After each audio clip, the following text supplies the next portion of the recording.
deck and turned it into a floating restaurant. We brought it back here to Belfast. We quite recently just spent £9 million having it completely restored, and if you have any interest in the Titanic whatsoever, that little ship coming up on your left, the SS Nomadic, is a must visit while you're here in the city. Directly in front of us, the large silver building, that is a Titanic Visitor Centre. I recommend a minimum of 1.5 to 2 hours, on saying that you can easily spend the whole day inside the Titanic Visitor Centre. We will be stopping outside it in just a few minutes. Directly in front of us, the red brick building, that is now the Titanic Hotel, but at one time that used to be the drawing office of Harland and Wolff. It's inside this building that Thomas Andrews would have sat in the bottom drawing rooms, and he would have looked out the back of this building and watched as the Titanic was being constructed. There's 70 museums all around the world dedicated to the Titanic. We don't have one. This is going to be our new Titanic. Just past the drawing office on your left hand side, you'll see all the steel beams sticking up out of the ground. They go around the two concrete slipways, number 3 and number 4. There originally used to be 28 slipways in this area, but that's all that's left to this day. The one closest to us is where the Titanic was launched from. The one furthest away from us is where her sister ship, the Olympic, was launched from. To give you an idea of the size of the Titanic, she was just over 900 feet in length. She was 95 feet wide. She weighed 46,000 tons. She was driven by 3 massive bronze propellers, each propeller 23 feet in diameter, and each propeller weighing just over 5 tons in weight. So it gives you an idea of how big the Titanic actually was. Now we're just going to turn here in the turning circle, and then we will be stopping outside the Titanic Visitor Centre. But as we make our turn, you can't help but notice the 2 big large yellow cranes, Samson and Goliath. They straddle the world's largest dry dock. That dry dock can accommodate any ship afloat in the world today. Samson stands at 96 metres tall. Goliath stands at 110 metres tall. If necessary, they can lift 840 tons each. The red box on top of the cranes, that used to be the canteen for the workers, and those, believe it or not, are going to be turned into glass restaurants. So how would you fancy coming out of there at about 5 o'clock in the morning with about 10 pints of Guinness in you? How are you going to get down? That's not a problem. If you look at the very far side of the cranes, you'll see a big, thick yellow leg, and there's actually a lift that takes you up and down the inside of it, and that's how we're going to get you up and down. That's not just pie in the sky, folks, but if you wanted pie in the sky, that would be the place to go. Now we're just going to stop here outside the Titanic Visitor Centre. If anyone would like to get off here, if anyone is bored with the tour, could I please? This is where all these hotels and apartments are all being designed to look like, because about 3/4 of a mile to the left-hand side is the George Best City Airport, and anyone flying into the airport or out of the airport looking down into the shipyards will see all the famous ships that were once built here. Probably the 2 most famous names in Northern Ireland, George Best and the Titanic. One was a disaster, the other one sank. Only kidding you, George, we still love you.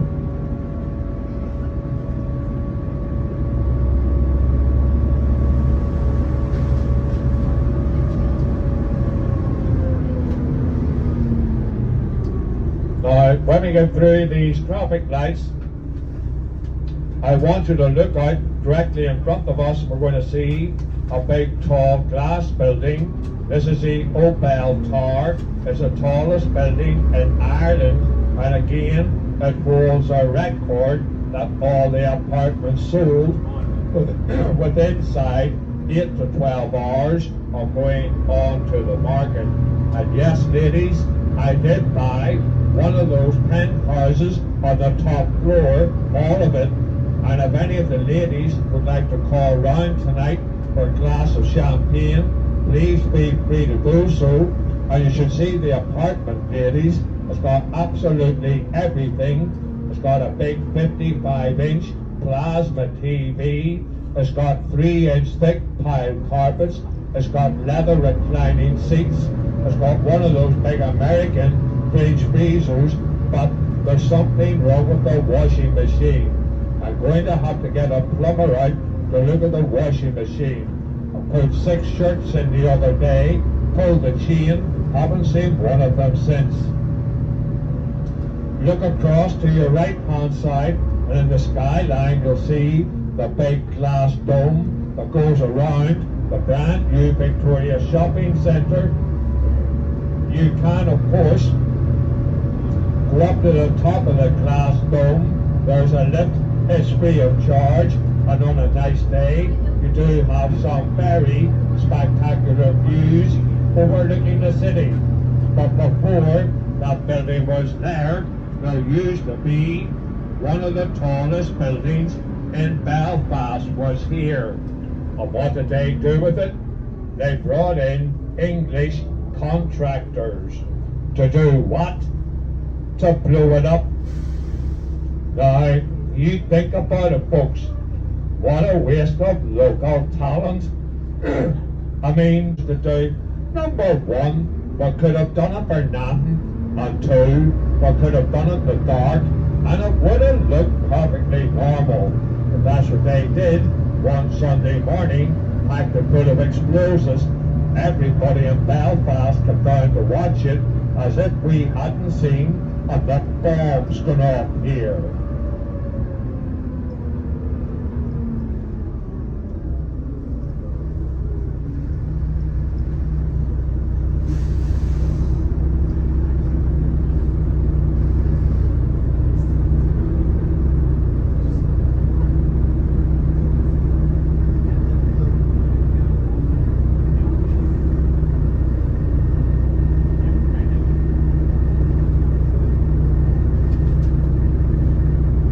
To the front right hand side, and you'll see a large white building. This is the old High Court here in Belfast. The wall that we can see that goes around the outside of the building that was added back in 1972, often considered the worst year of the Troubles. And that wall would reflect that. It is a blast-proof wall, and it is 4 feet thick of reinforced steel and concrete. What's going to happen to the courthouse now that it's closed? It's for you guys. It's going to be turned into a luxury 5-star hotel.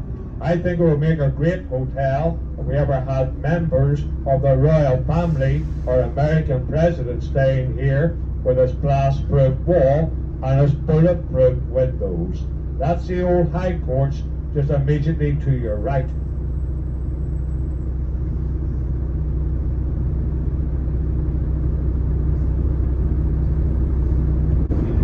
And I want you to look down to your left-hand side, and we can see St. George's Market, open every Friday, Saturday and Sunday. And in St. George's Market, you can get anything from a safety pin to a ship's anchor.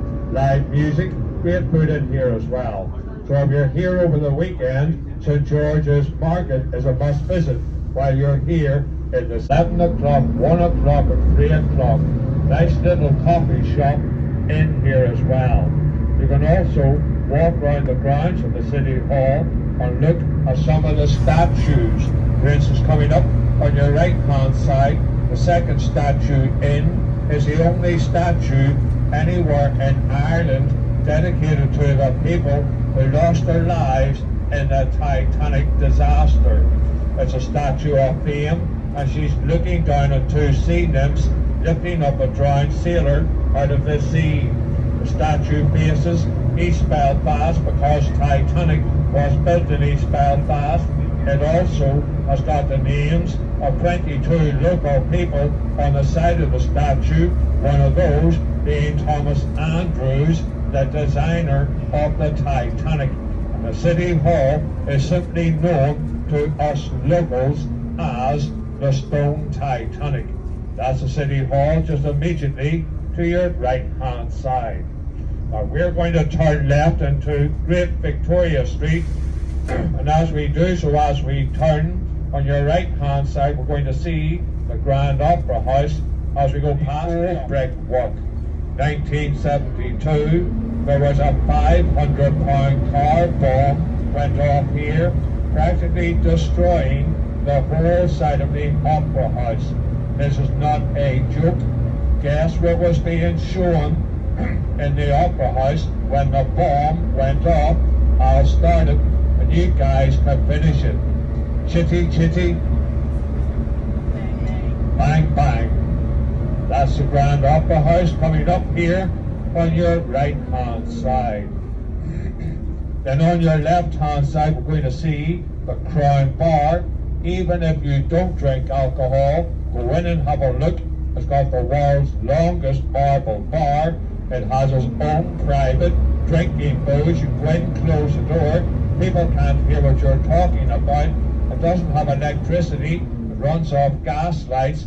And that's what gives us old boys a wee head start, because you girls can't see what we look like, and we just shovel pints of Guinness into you.